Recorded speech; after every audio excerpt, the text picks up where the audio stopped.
नमस्कार दोस्तों, स्वागत है आप सभी का आज की क्लास में। आज की क्लास में हम लेकर आए हैं आपके लिए आर ओ संबंधित हिंदी के महत्वपूर्ण प्रश्न और सारे के सारे प्रश्न 2020 के आर ओ के पेपर में पूछे जा चुके हैं। तो आज आइए शुरू करते हैं आज की क्लास। देखते हैं आज की क्लास का पहला प्रश्न है भौतिक का विलोम शब्द है।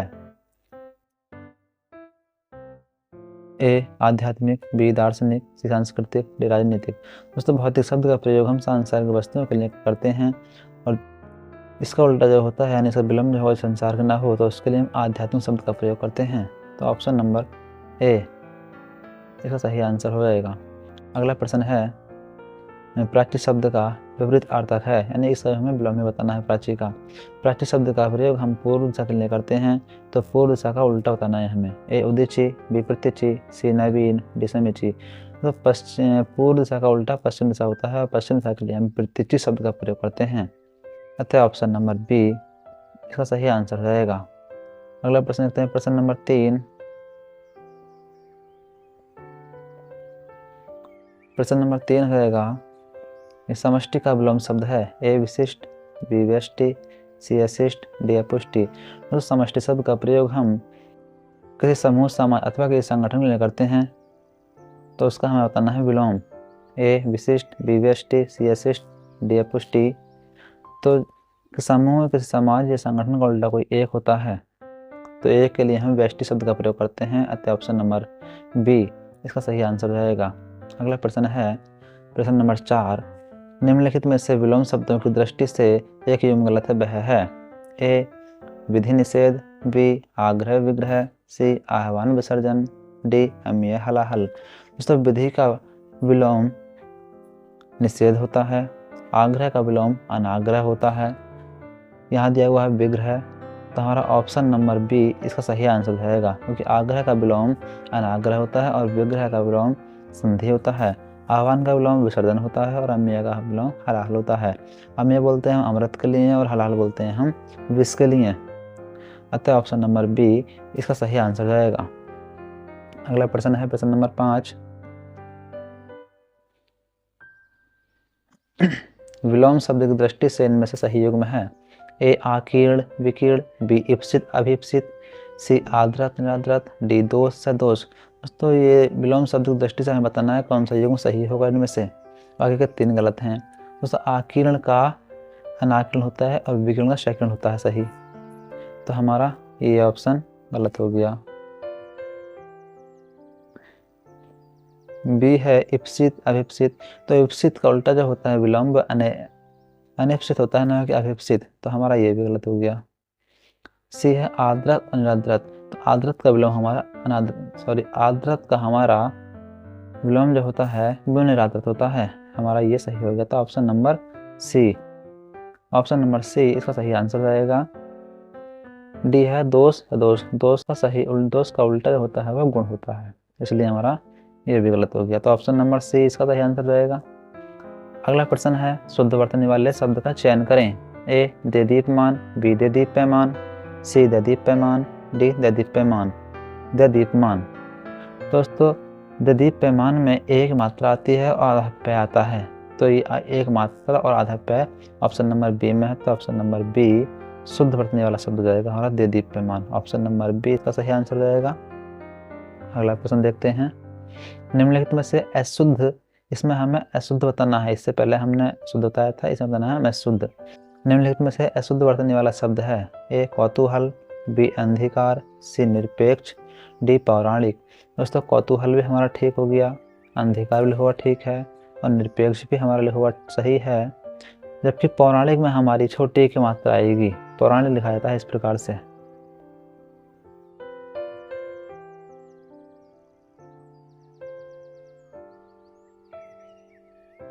पौराणिक में छोटी की मात्रा आती है ये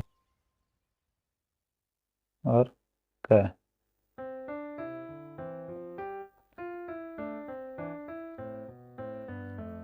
ये ऐसा सही होगा। तो ऑप्शन नंबर डी इसका सही आंसर रहेगा। अगला प्रश्न देखते हैं, प्रश्न नंबर 8। प्रश्न नंबर 8 है निम्नलिखित वाक्यों में शुद्ध वाक्य है। ए मुझसे यह काम संभव नहीं हो सकता। बी, वह बिल्कुल भी बात नहीं करना चाहता। सी, यह कविता अनेक भाव प्रकट करती है। डी, इन दोनों में केवल यही अंतर है। तो पहला है मुझसे यह काम संभव नहीं हो सकता, तो हमारा ये वाक्य हमारा ये अशुद्ध हो गया, ये वाक्य हमारा गलत होगा, क्योंकि इसका जो सही वाक्य होगा वो होगा मुझसे यह काम संभवतः नहीं हो सकता। बी है वह बिल्कुल भी बात नहीं करना चाहता, तो ये भी हमारा गलत है। इसका शुद्ध वाक्य होगा वह बिल्कुल बात नहीं करना चाहता। सी, यह कविता अनेक भाव प्रकट करती है, तो हमारा ऑप्शन नंबर से हमारा ये वाला वाक्य इसका शुद्ध वाक्य है। इन दोनों में केवल यही अंतर है, ये इन दोनों में नहीं, दोनों में केवल यही अंतर है, सही होगा इसका। तो हमारा ऑप्शन नंबर डी भी गलत हो गया, तो ऑप्शन नंबर सी हमारा इसका सही आंसर रहेगा। अगला प्रश्न है, निम्नलिखित में से एक वाक्य शुद्ध है, वह है ए, इसके बावजूद भी हमसे हिंदी लिखने में बहुत भूल हो जाती है।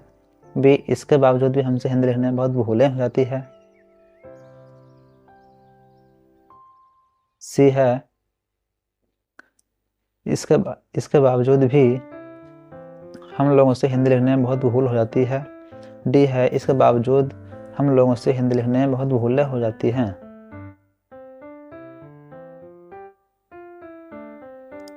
बहुत भूलें हो जाती हैं, तो ऑप्शन नंबर डी इसका सही आंसर होगा, क्योंकि भूलें हैं, यहाँ पर भूलें हैं तो इसके अनुसार हैं का प्रयोग होगा। देखते हैं अगला प्रश्न क्या है।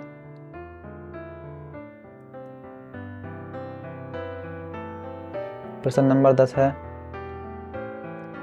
शुद्ध वाक्य का चयन कीजिए। ए, पुलिस द्वारा नाकों का पीछा किया गया। सॉरी, प्रश्न नंबर 10 में हमें अशुद्ध वाक्य बताना है, यहाँ पर अशुद्ध। ए, पुलिस द्वारा नाकों का पीछा किया गया। बी, देश के वर्तमान मौजूदा हालात ठीक नहीं हैं। सी, मैं पुस्तकालय में नित्य समय पर पहुँचता हूँ। डी, तुम चिंता न करो, मैं कोई न कोई रास्ता निकालूंगा। तो पुलिस द्वारा नाकों का पीछा किया गया, ये वाक्य हमारा ठीक है। बी, देश के वर्तमान मौजूदा हालात ठीक नहीं है। दोस्तों यहाँ पर वर्तमान और मौजूदा इन दोनों शब्दों का मतलब एक ही होगा, इन दोनों से किसी एक शब्द का प्रयोग होना चाहिए इस वाक्य में, तो हमारा ये वाला वाक्य गलत हो गया। दूसरी चीज़ ये है कि हालात जो होते हैं, ये हालात बहुवचन में प्रयोग होता है, इसका प्रयोग हालातों का, हालात, तो यहाँ पर है नहीं होकर के हैं होगा। सी, मैं पुस्तकालय में नित्य समय पर पहुँचता हूँ, ये भी ठीक है। और डी, तुम चिंता न करो, मैं कोई ना कोई रास्ता निकालूंगा, तो ये भी ठीक है। अतः ऑप्शन नंबर बी इसका सही आंसर होगा, अशुद्ध वाक्य।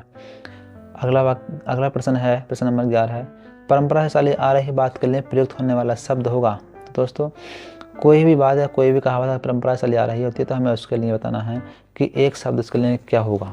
प्रतिश्रुति, बी, अनुलोम, सी, राजस्तुति, डी, अनुश्रुति। दोस्तों कोई भी बात जो परंपरा से चली आ रही होती है उसके लिए हम अनुश्रुति वर्ड का प्रयोग करते हैं, यानी ऑप्शन नंबर डी इसका सही आंसर रहेगा। अगला प्रश्न है, प्रश्न नंबर 12 है, जिसके पास कुछ न हो वाक्यांश के लिए एक शब्द बताना है।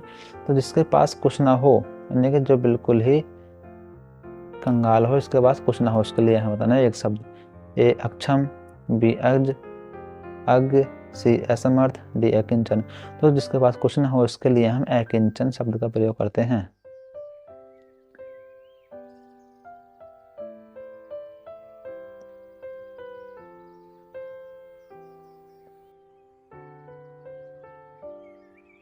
अतः ऑप्शन नंबर डी इसका सही आंसर रहेगा। देखते हैं अगला प्रश्न अब।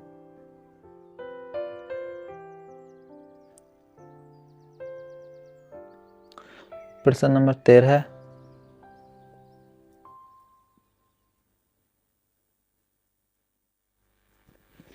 श्वेत से उत्पन्न होने वाला वाक्यांश के लिए एक शब्द है। दोस्तों ये श्वेत शब्द जो है, श्वेत जो बोलते हैं पसीने को, तो पसीने से उत्पन्न होने वाले के लिए हम एक शब्द का प्रयोग करते हैं, वह शब्द होगा ए, स्वेदज, बी, अंडज, सी, पिंडज, डी, उभयज। दोस्तों पसीने से उत्पन्न होता है उसके लिए हम स्वेदज का प्रयोग करते हैं, अतः ऑप्शन नंबर ए सही आंसर होगा। अगला प्रश्न देखते हैं। प्रश्न नंबर 14,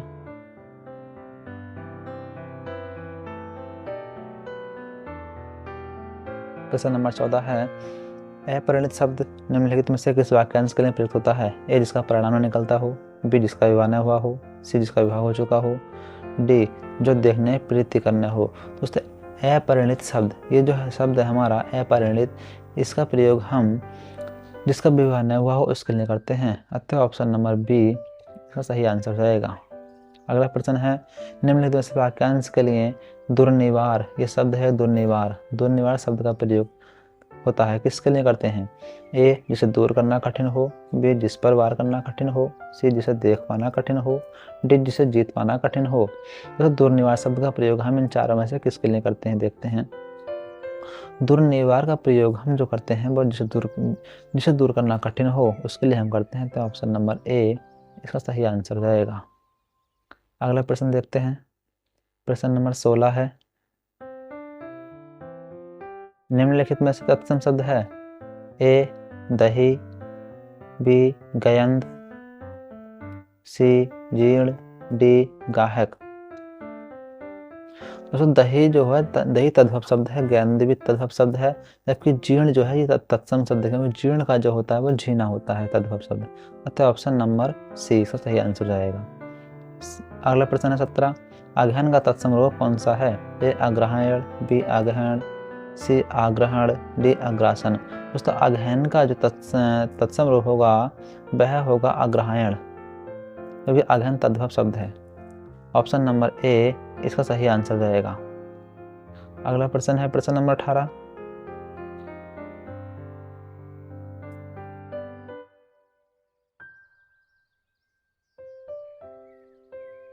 प्रश्न नंबर 18 है, निम्नलिखित में तद्भव शब्द है? ए चतुर्दश, बी चतुर्थ, सी चौदह, डी चतवारी। तो चतुर्दश भी 14 को कहते हैं और ये तत्सम शब्द है, चतुर्थ चारों को कहते हैं, ये तत्सम शब्द है, 14 ये तद्भव शब्द है, ऑप्शन नंबर सी इसका सही आंसर रहेगा। और चतवारी ये भी 14 के लिए प्रयोग होता है। अगला प्रश्न है प्रश्न नंबर 19,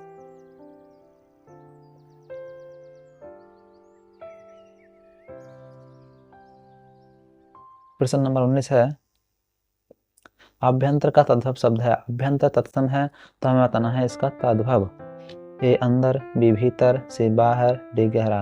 तो अभ्यंतर का तद्भव शब्द होता है वह भीतर होता है, तो ऑप्शन नंबर बी इसका सही आंसर रहेगा।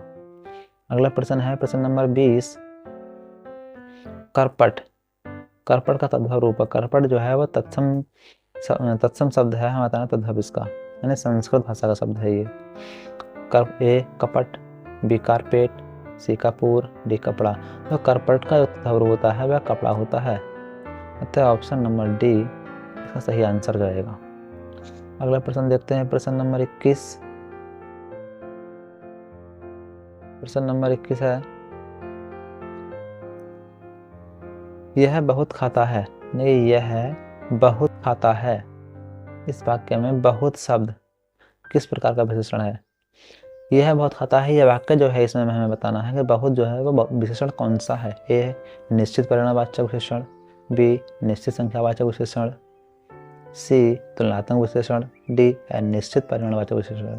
दोस्तों बहुत खाता है, यानी बहुत शब्द जो है ये वाला, ये हमारा अनिश्चित परिमाणवाचक विशेषण है, क्योंकि यह मात्रा बता रहा है कि बहुत कोई पता नहीं कितना खा रहा है, इसलिए ऑप्शन नंबर डी अनिश्चित परिमाणवाचक विशेषण का सही आंसर होगा।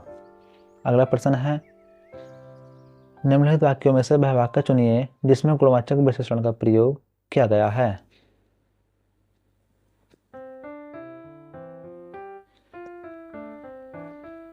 ए वह नटखट बालक संगीत नहीं सुन रहा है, बी वहाँ बहुत से पक्षी उड़ रहे हैं, सी मैंने 10 मन गेहूँ खरीदा, और डी ऐसे आदमी लाखों में एक होते हैं।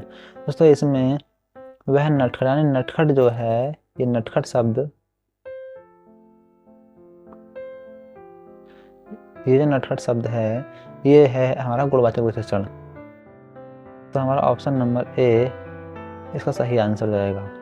जबकि बी में बहुत से ये हमारा अनिश्चित गुणवाचक विशेषण है, सॉरी अनिश्चित परिमाणवाचक विशेषण है, इसमें हमारा 10 का संख्यावाचक विशेषण, इसमें भी लाखों हमारा संख्यावाचक विशेषण है, इसलिए ऑप्शन नंबर ए इसका सही आंसर रहेगा। अगला प्रश्न है प्रश्न नंबर 23,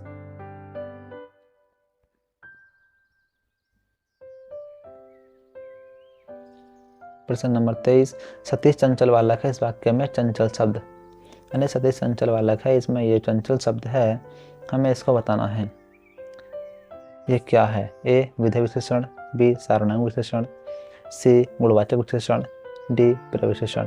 दोस्तों ये चंचल जो है बालक की चंचलता को बता रहा है, इसलिए यह गुणवाचक विशेषण होगा, इसलिए ऑप्शन नंबर सी इसका सही आंसर जाएगा। अगला प्रश्न है प्रश्न नंबर 24, मानसिक विशेषण किस मूल शब्द से बना है, यानी बताना है हमें मानसिक जो विशेषण है इसका मूल शब्द क्या होगा। ए मान, बी मनस, सी मानस, डी मनीष। दोस्तों इसमें अगर हम इसका संधि विच्छेद करें तो मानस प्लस इक यानी कि मानस जो शब्द होगा ऑप्शन नंबर सी इसका सही आंसर होगा, क्योंकि मानस में हम एक प्रत्यय जोड़ देंगे तो ये मानसिक बन जाएगा, तो ऑप्शन नंबर सी इसका सही आंसर होगा। अगला प्रश्न है प्रश्न नंबर 25, चारित्रिक विशेषण शब्द का मूल शब्द कौन सा है। ए चरित्र, बी चरित्रत, सी चित्रण, डी चारुत्व। दोस्त चरित्र में अगर हम एक शब्द जोड़ देंगे तो ये चारित्रिक बन जाएगा, अतः ऑप्शन नंबर ए इसका सही आंसर होगा। अगला प्रश्न देखते हैं प्रश्न नंबर 26,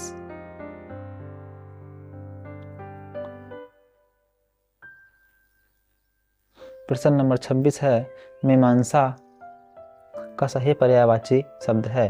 ए स्वरूप, बी समालोचन, सी सुविज्ञता, डी निष्क्रिय। दोस्तों मीमांसा का जो मतलब होता है वह व्याख्या करना होता है, विवेचना करना होता है, ये समालोचन करना, तो मीमांसा का जो पर्यायवाची होगा वह समालोचन शब्द होगा, अतः ऑप्शन नंबर बी इसका सही आंसर हो जाएगा। अगला प्रश्न है प्रश्न नंबर 27 है कि बिजली का पर्यायवाची है। ए चमक, बी प्रकाश, सी सौदामिनी, डी इनमें से कोई नहीं। तो चमक और प्रकाश ये तो एक दूसरे का पर्यायवाची हो गया, जबकि सौदामिनी जो है इनसे अलग है, इसलिए बिजली का पर्यायवाची सौदामिनी होगा, क्योंकि तड़ित है, बिजली है, लाइट है, सभी इसके पर्यायवाची हैं। अगला प्रश्न है प्रश्न नंबर 28, निम्नलिखित में से कौन सा शब्द लक्ष्मी का पर्यायवाची नहीं है।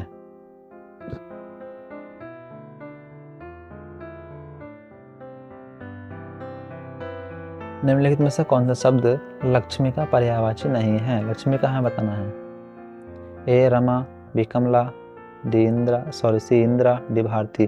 दोस्तों रमा लक्ष्मी का पर्यायवाची होता है, कमला भी है और इंद्रा भी है, जबकि दोस्तों भारती लक्ष्मी का न होकर के सरस्वती का होता है, अतः ऑप्शन नंबर डी इसका सही आंसर होगा।